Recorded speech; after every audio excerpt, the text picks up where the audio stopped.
বাংলাদেশের সোশ্যাল মিডিয়ায় নতুন করে শুরু হয়েছে তুমুল বিতর্ক। জনপ্রিয় ইউটিউবার রাকিব হোসেনকে নিয়ে বিস্ফোরক মন্তব্য করলেন জনপ্রিয় খল অভিনেতা মনোয়ার হোসেন ডিপজল। বিস্তারিত জানাচ্ছি, তার আগে আপনি যদি আমার চ্যানেলে নতুন হয়ে থাকেন তাহলে চ্যানেলটি সাবস্ক্রাইব করে পাশেই থাকুন। ধন্যবাদ। সম্প্রতি সোশ্যাল মিডিয়ায় ভাইরাল হওয়া কিছু বিষয়কে কেন্দ্র করে আলোচনায় আসেন জনপ্রিয় ইউটিউবার রাকিব হোসেন। বিভিন্ন বিতর্কিত কন্টেন্ট এবং ব্যক্তিগত জীবন নিয়ে নানা সমালোচনা চলছিল। এই অবস্থায় এক সাক্ষাৎকারে মুখ খুলেন ঢালিউডের পরিচিত মুখ মনোয়ার হোসেন ডিপজল। তিনি বলেন, বর্তমান প্রজন্মকে ভালো কিছু শেখানোর দরকার, এই ধরনের লুচ্চামি চলতে দেওয়া উচিত না।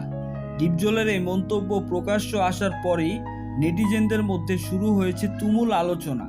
কেউ তার বক্তব্যকে সমর্থন করছেন, আবার কেউ বলছেন এটি ব্যক্তিগত আক্রমণ। সোশ্যাল মিডিয়ায় অনেকেই বলছেন একজন সিনিয়র শিল্পী হিসাবে ডিপজলের এমন মন্তব্য দায়িত্বশীল। সো ভিউয়ার্স, এই বিষয়টি নিয়ে আপনাদের কি মতামত কমেন্ট করে জানাতে ভুলবেন না। ধন্যবাদ।